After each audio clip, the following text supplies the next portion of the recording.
Hello అందరికీ welcome back to సవిరాస్ world. నేను మీ సంధ్య. ఈరోజు మీ ముందుకి గోంగూర చికెన్తోనైతే మీ ముందుకు వచ్చేసిన. చాలా టేస్టీగా ఉంటుందండి ఇది వైట్ రైస్లోకి, బగారా రైస్లోకి, చపాతీలోకి, దేంట్లోకైనా పర్ఫెక్ట్గా సెట్ అయిపోతుంది. చూస్తున్నారు కదా ముక్క ఎంత కలర్ఫుల్గా మెత్తగా ఉడికిందో. మరి ఈ ప్రాసెస్ని తెలుసుకోవాలంటే మీరు మన వీడియో మొత్తం ఖచ్చితంగా చూడాల్సిందే. అప్పుడే టిప్స్ అండ్ ట్రిక్స్తో ఈ కర్రీ అనేది చాలా బాగా వస్తుంది. ముందుగా అయితే నేను కేజీ చికెన్కి 3 కట్టెల గోంగూరను అయితే తీసుకున్నా. అలాగే 10 పచ్చిమిర్చి తీసుకున్నా. వీటిని మంచిగా వాష్ చేసుకొని ఉడికించుకోవాలా. వాటర్ అనేది ఆకు మునిగేదాకా నేను చూపిస్తున్నట్టుగా యాడ్ చేసుకొని ఉడికించుకోండి. దీన్ని మెత్తగా ఉడికించుకోవాలండి. నేను చూపిస్తున్నట్టుగా అయితే మంచిగా పచ్చిమిర్చి ఆకు అనేది మగ్గిపోవాలి. అప్పుడు వాటర్ని పక్కన పెట్టుకొని ఓన్లీ ఆకునే మనం పేస్ట్ చేసుకోవాలా. పచ్చిమిర్చి గోంగూర స్మూత్గా పేస్ట్ అయ్యేలాగైతే గ్రైండ్ చేసుకోండి. అలాగే ఈ కర్రీకి 2 మీడియం సైజ్ ఆనియన్స్ అయితే సరిపోతాయి. ఫస్ట్ ఒక పెద్ద బాండీ పెట్టుకోండి. దాంట్లోకైతే ఆయిల్ యాడ్ చేసుకోండి. ఎప్పుడైనా సరే నాన్ వెజ్ కర్రీస్లోకి ఆయిల్ కొంచెం ఎక్కువగా ఉంటేనే బాగుంటుంది. 3 లవంగాలు, 1 యాలక్కాయ, కొంచెం రాతి పువ్వు, దీన్ని బండ పువ్వు అని కూడా అంటారు. అలాగే 2 ఇంచుల దాల్చిన చెక్క తీసుకొని ఫ్రై చేసుకోండి. ఇలా ఫ్రై అయిన వాటిలో మనం ఆనియన్స్ కట్ చేసుకున్నాం కదా, ఆ ఆనియన్స్ని యాడ్ చేసుకోండి.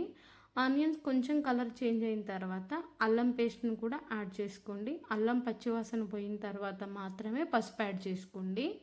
పసుపు యాడ్ చేసుకొని బాగా కలుపుకొని మనం వాష్ చేసుకొని పెట్టుకున్న 1 కేజీ చికెన్ వేసేసేయండి. చికెన్ని కూడా ఆయిల్ పసుపు బాగా పట్టేలాగా లో ఫ్లేమ్ మీద బాగా కలుపుకోండి. ఇప్పుడు మంట హైలో పెట్టి 5 నిమిషాలు మూత పెట్టుకొని ఉడికించుకోండి. 5 నిమిషాల తర్వాత మూత తీసి చూస్తే మనకి వాటర్ అనేది ఫామ్ అవుతుంది చికెన్లో. ఈ వాటర్ మొత్తం విరిగిపోయేదాకా మనం ఉడికించుకోవాలా. ఇందులోకి సాల్ట్ యాడ్ చేసుకోండి. సాల్ట్ మీ రుచికి తగ్గట్టుగా అయితే సాల్ట్ యాడ్ చేసుకోండి. సాల్ట్ యాడ్ చేసుకొని బాగా ఫ్రై చేయండి. ముక్క అనేది పచ్చివాసన పోవాలి. మూత పెట్టుకొని ఉడికించుకోండి. మూత తీస్తే వాటర్ అసలు ఏమీ ఉండవు, ఆయిల్ మాత్రమే బయటకు వస్తుంది. అలాంటి టైంలో కారం యాడ్ చేసుకోండి. కారం కూడా మీ టేస్ట్కి తగ్గట్టుగానే యాడ్ చేసుకోండి. అలాగే ధనియాల పొడి, ఇందులోకి గరం మసాలా కూడా యాడ్ చేసుకోండి. నేనైతే హోమ్ మేడ్ గరం మసాలా వాడుతున్నా. మీకు కావాలనుకుంటే బయట గరం మసాలా అయినా వాడచ్చు. టేస్ట్ మాత్రం సేమ్గానే ఉంటుంది. ఇప్పుడు ఈ మసాలాలన్నీ మాడకుండా లో ఫ్లేమ్ మీద ఫ్రై చేసుకోండి.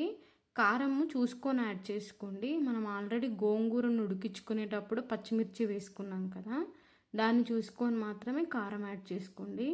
ఇలా ముక్క అనేది మంచిగా ఫ్రై అయిన తర్వాత కారం వాసన పోయిన తర్వాత మనం గోంగూర పేస్ట్ ఉంది కదా, ఆ గోంగూర పేస్ట్ని అయితే యాడ్ చేసుకొని లో ఫ్లేమ్ మీద ముక్కలకు బాగా పట్టేలాగా కలుపుకోండి. నేను చూపిస్తున్న విధంగా ఇలా ఆయిల్ బయటికి వచ్చినప్పుడు వాటర్ యాడ్ చేసుకోండి.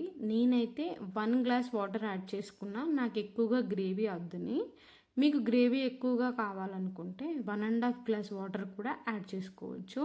ఇలా వాటర్ యాడ్ చేసుకొని బాగా కలుపుకొని మీడియం ఫ్లేమ్ మీద గ్రేవీ అనేది చిక్కగా అయ్యేంత వరకు ఉడికించుకోండి. నేను చూపిస్తున్న విధంగా ఇలా గ్రేవీ చిక్కగా అయిన తర్వాత 2 రెమ్మల కరివేపాకుని, ఫ్రెష్గా ఉన్న కరివేపాకుని యాడ్ చేసుకోండి.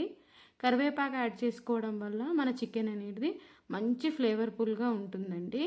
నేను చూపిస్తున్నట్టుగా అయితే గ్రేవీని కన్సిస్టెన్సీ ఇలా ఉండాలి. చూస్తున్నారు కదా ముక్కలు ఎంత కలర్ఫుల్గా జ్యూసీగా ఉన్నాయో.